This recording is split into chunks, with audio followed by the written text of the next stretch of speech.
हाँ, तो कैसे आप सब लोग hope you are absolutely fine and giving best in your life. और यार इस वीडियो में हम देख रहे होंगे एरे को। सो यार ये मेरी फर्स्ट वीडियो है डीएससी सीरीज़ की।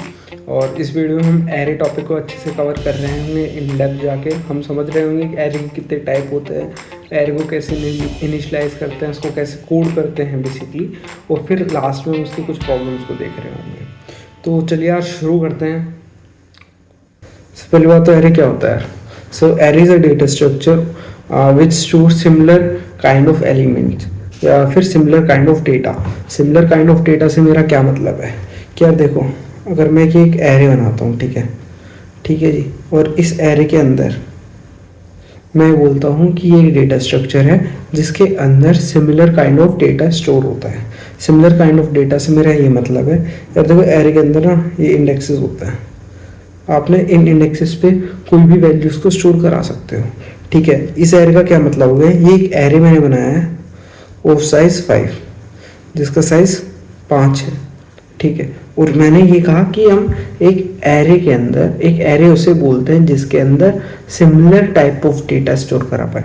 तो सिमिलर टाइप ऑफ डेटा से मेरा क्या मतलब है कि ये जो 5 वेकेंट जगह है मेरे पास, हम इनके अंदर similar kind of data store करा सकते हैं। सिमिलर से मतलब है कि जिनकी प्रॉपर्टीज सेम हो। मतलब कि यहाँ पे अगर मैंने इंटीजर सेव कराया है तो ये जो इंडेक्स 1 है यहाँ पे भी एक इंटीजर ही स्टोर होगा, दैट इज 1 2 3 एनीथिंग। ठीक है, यहाँ पे भी ऐसी 3 करा दो, यहाँ पे मैं 4 करा सकता हूँ, यहाँ पे 5 करा सकता हूँ। बट मैं यहाँ पे 4 की जगह पे थर्ड प्लेस पे मैं यहाँ पे कैरेक्टर नहीं स्टोर करा सकता, मैं यहाँ पे ए नहीं स्टोर करा सकता, बी स्टोर नहीं करा सकता। मैं यहाँ पे स्टोर करा सकता हूँ खाली क्या चीज, मैं यहाँ पे खाली स्टोर करा सकता हूँ आपका नंबर्स। क्यों नंबर्स?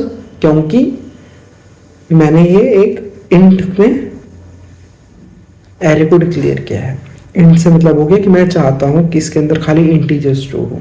तो अब मैंने जहाँ पे ये बोला ना, मैं चाहता हूँ इसके अंदर खाली इंटीजर स्टोर हो, तो इसके अंदर खाली इंटीजर ही स्टोर होंगे क्योंकि same kind of element store कर सकता है एक एरे। अब खाली इंटीजर नहीं, क्या इसके अंदर फिर हम कैरेक्टर स्टोर नहीं करा सकते? करा सकते हैं। बट फिर अगर आपने कैरेक्टर में एक एरे को डिक्लेयर किया है तो आप खाली उसके अंदर फिर एक कैरेक्टर्स ही स्टोर करा सकते हो, फिर आप वहाँ पे एक इंटीजर को स्टोर नहीं करा सकते। ठीक है जी, मतलब जैसे आपने एक एरे कर दिया, ठीक है, डिक्लेयर, ठीक है, इसके अंदर आपने कहा ये है कैरेक्टर स्टोर कराऊंगा मैं जिसका साइज 5 है, तो 0th index, first index, 2 index, 3 index और 4 इंडेक्स। ठीक है, हमेशा स्टार्ट होता है 0 से, एंड होता है जो भी आपका साइज है -1, n -1। और यहाँ पे n क्या हो गया आपका, the size of array you want to declare, that is 5। तो 5 - 1 is the 4, 5 - 1 is 4, 4 is the last index of your array. ठीक है, और अब आपने क्या कैसे किया डिक्लेयर किया आपने कैरेक्टर, तो आप यहाँ पे क्या खाली कैरेक्टर्स को ही स्टोर करा सकते हो।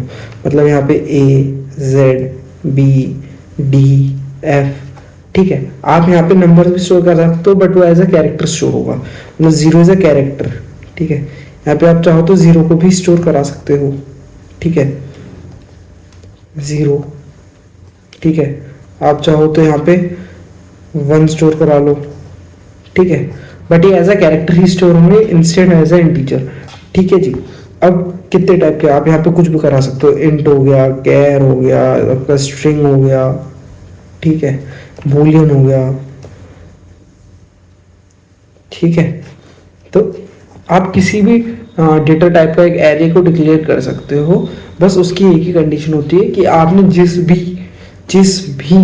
डेटा टाइप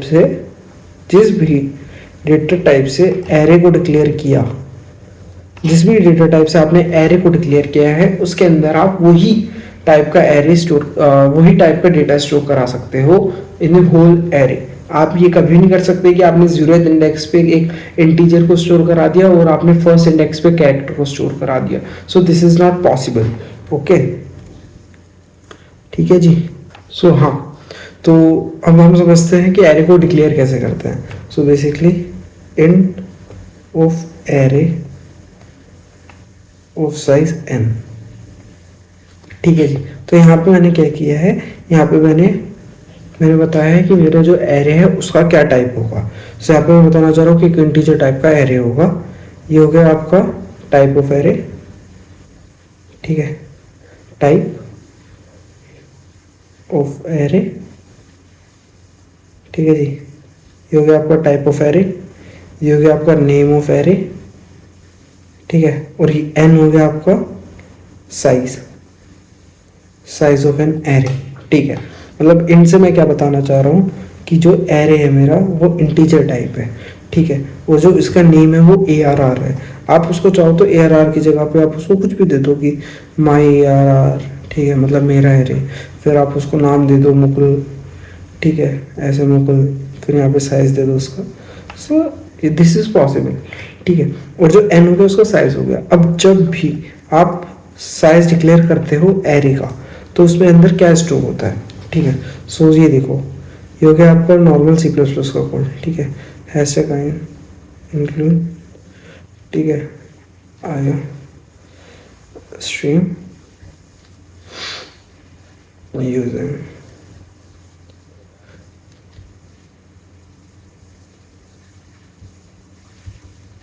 ठीक है। फिर हो गया आपका ये इंट में, ये हो गया आपका रिटर्न 0, ठीक है। सो ये मैंने आपको एक बेसिक कोड ऑफ जो बेसिक C++ का कोड होता है वो स्ट्रक्चर लिख दिया है। अब देखो, अगर आप एरे को with in int main declare करते हो, ठीक है जी, तो इंट लेट सपोज मैं यहाँ पे लिखता हूँ ARR ऑफ साइज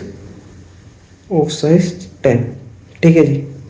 मैंने क्या किया, एक ARR के नाम से इंटीजर का एरे डिक्लेयर किया है जिसका साइज 10 है। तो यहाँ पे क्या हुआ, अब एक एरे बना हुआ, ऑब्वियस है, ठीक है जी, जिसमें अंदर 10 ब्लॉक्स होंगे, ठीक है, जिसके अंदर 10 इंडेक्सेस होंगे, 1 2 3 4 5 6 7 8 9, ठीक है जी। ये 10 इंडेक्सेस हो गए, ठीक है। अब इनके अंदर जो 0 है 1 है 2 है 3 है 4 है 5 है 6 है 7 है, इनके अंदर क्या वैल्यू स्टोर है।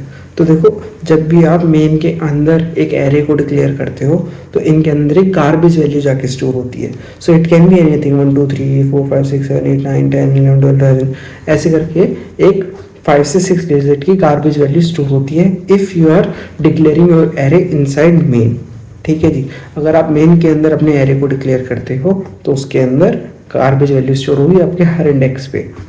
बट अगर इसी चीज़ को आप ग्लोबल स्टोर वो करोगे डिक्लेयर, मैंने कहा GRR, ठीक है, GARR ऑफ 10, तो अब क्या होगा, अगर आपने एरे को ग्लोबली डिक्लेयर किया है, मतलब आउटसाइड ऑफ मेन किया है, तो इसके अंदर जो भी ये जो 10 डिजिट्स हैं, जो 10 इंडेक्सेस हैं, वहाँ पे 0 आपका होगा, वहाँ पे आपको 0 मिलेगा।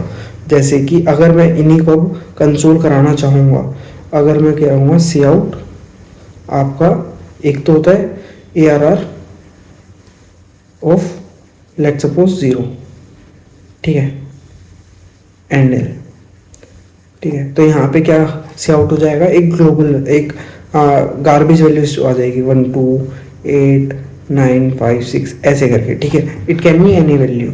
बट अगर मैं यहीं पे सी आउट कराऊंगा आपका ग्लोबल एरे को, ठीक है, मतलब मैं ये देखना चाहता हूँ कि जहाँ पे मैंने कोई भी वैल्यू नहीं दी है, जहाँ पे मैंने कोई भी वैल्यू नहीं दी, तो वहाँ पे डिफ़ॉल्ट बाय डिफ़ॉल्ट कौन सी वैल्यू जाती है हर इंडेक्स पे, तो ग्लोबल वाले एरे पे आपके जाएगा 0, ठीक है। बट वहीं पे अगर वो एरे ग्लोबली नहीं है तो वहाँ पे स्टोर होगा आपका गार्बेज वैल्यू, ठीक है। मतलब जो ये एरे है, लेट सपोज मैं इसको दे देता हूँ, ये था आपका अंदर वाला, ठीक है। अगर मेन के अंदर है एरे तो वहाँ पे गार्बेज वैल्यूज़ है 1 2 5 10 6 ऐसे करके, ठीक है।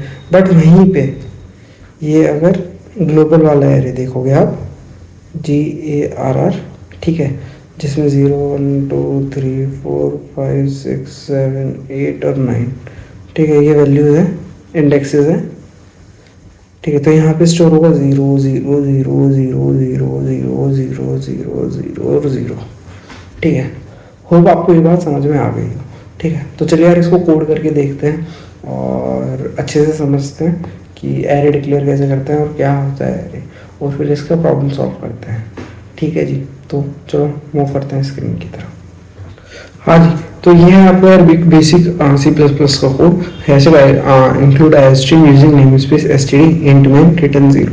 ठीक है जी, तो अब मैं क्या करता हूँ, मैं यहाँ पे करता हूँ इंटीजर का एरे जिसका मैं साइज दूंगा 10।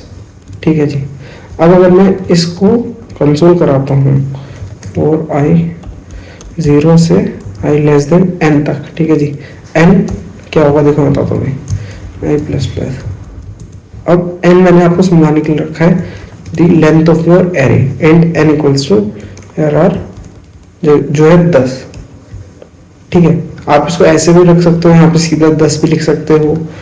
ठीक है, अभी आपको डिफाइन है जो आपका एरे ऑफ साइज है, बट अगर ये चीज डिफाइन नहीं होती तो यहाँ पे आप यार आर डॉट लेंथ लिख सकते थे। ठीक है, बट अभी के लिए इसको ऐसे में करके बेसिक चीज समझते हैं। जो आपने कहा 10 उसका साइज था, हमें पहले से प्री डिफाइंड है।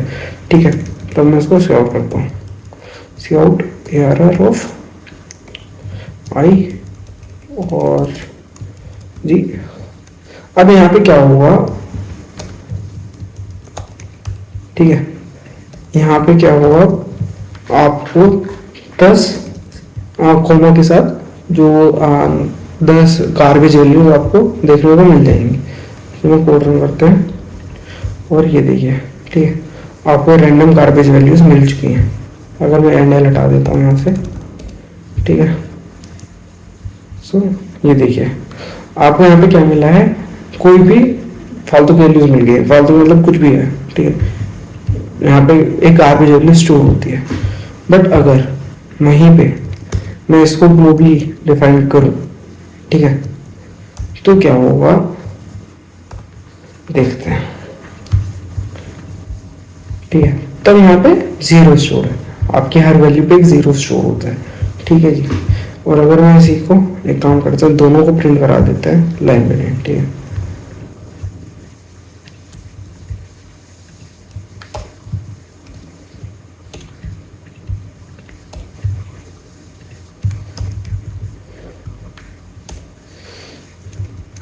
इनसाइड इंट मेन, ठीक है, और जी ये होगा आपका ग्लोबल वाला।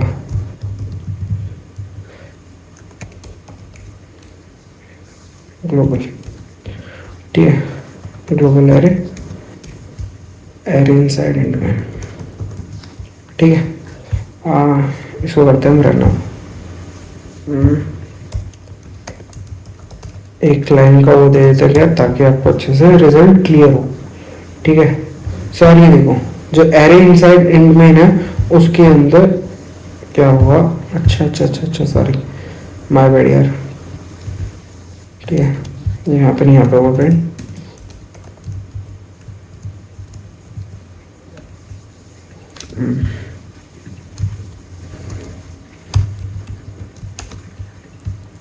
ठीक है, और यहाँ पे एंगल, और उसके बाद ये लाइन से हटा।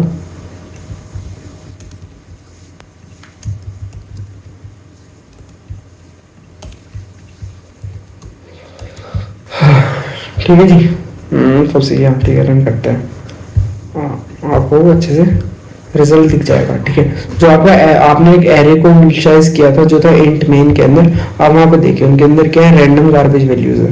बट यहीं पे आप देखो ग्लोबल एरे के अंदर क्या है, 0 0 0 0 0। आपकी जो भी ग्लोबल एरे डिक्लेयर करते हो उसके अंदर अगर बाय डिफॉल्ट जीरोस आता है, और अगर आप उसको इंट मेन के अंदर डिक्लेयर करते हो तो उनके अंदर आता है गार्बेज वैल्यू। ठीक है, सो ये था यार मेन जो कॉन्सेप्ट है आपका एरे का। अब मैं इनके अंदर में आपको कुछ वैल्यूज स्टोर करा के दिखा देता हूँ। एयर ऑफ 10 है जैसे, तो एयर ऑफ 10 इसके अंदर आप देते 10 वैल्यूज, 1 30 54 89 50 60, कुछ भी दे दो यार ऐसे ना, डजंट मैटर, इसको फर्क नहीं पड़ेगा। आप इस पर रिपीट भी कर सकते हो वैल्यूज को, 1 2 3 4 5 6 7 8 9 10। ठीक है, 10 हो गई है। ठीक है जी, अब क्या होगा, आपने इसके अंदर कुछ वैल्यूज को जैसे डिफाइन कर दिया है, तो यहाँ पे इंस्टेड ऑफ गार्बेज वैल्यूज यहाँ पे ये वैल्यूज प्रिंट हो जाएंगी। ठीक है, जैसे मैं कोड रन करता हूँ, मैंने क्या किया, ये देखो जो भी वहाँ पे वैल्यूज थी वो यहाँ पे आपकी दिख रही है। अब यहीं पे क्या मैं यहाँ पे कैरेक्टर को स्टोर करा सकता हूँ, बताओ, कमेंट करो यार, ठीक है। तो यार मैंने यहाँ पे ना character of my array code clear किया, जिसके मैंने साइज रखा 4 और उसके अंदर ना कुछ कैरेक्टर्स डाले जैसे कि A D Z E। और जब मैंने उसको कंसोल कराया, मतलब जब मैंने उसको सी आउट कराया, तो वहाँ पे देखिए क्या होता है, ठीक है। तो मैं उसको सी आउट कराता हूँ, ठीक है। सिंपल 4 साइज दे देता हूँ ताकि वो पूरा कैरेक्टर ऑफ एरे मेरा कंसोल हो जाए। सो CHR सी आउट, हाँ ठीक है जी, डबल पाई हो गया था। सो यहाँ पे क्या हुआ, बेसिकली जो मेरा कैरेक्टर ऑफ एरे है वो प्रिंट हो गया, जिसमें क्या हुआ, 0th इंडेक्स पे A हो गया, फर्स्ट इंडेक्स पे D हो गया, सेकंड इंडेक्स पे Z हो गया, और जिसके लास्ट इंडेक्स पे E हो गया, ठीक है जी। तो यार यही था आपका जो एरे है बेसिकली। और चलिए यार नेक्स्ट वीडियो में इसके जो प्रॉब्लम्स है उसको सॉल्व करेंगे, जिसमें हम इजी, मीडियम और हार्ड तीनों लेवल के क्वेश्चंस को सॉल्व कर रहे होंगे, और जिसको आपको इन डेप्थ समझ में आ जाएगा कि एरे क्या होता है, और आप जो आपके इंटरव्यू है उसमें आप सारे क्वेश्चंस को सॉल्व कर पा रहे होंगे। तो चलिए यार मिलते हैं नेक्स्ट वीडियो में, जब तक के लिए बाय बाय। और सब्सक्राइब करो चैनल को, और यार अपने दोस्तों के साथ शेयर कर दो, क्योंकि यार ग्रुप में पढ़ोगे, एक अच्छी कम्युनिटी बनाओगे, तो भी फ़ायदा है। तो चलिए यार मिलते हैं नेक्स्ट वीडियो में, जब तक के लिए बाय बाय, सी या।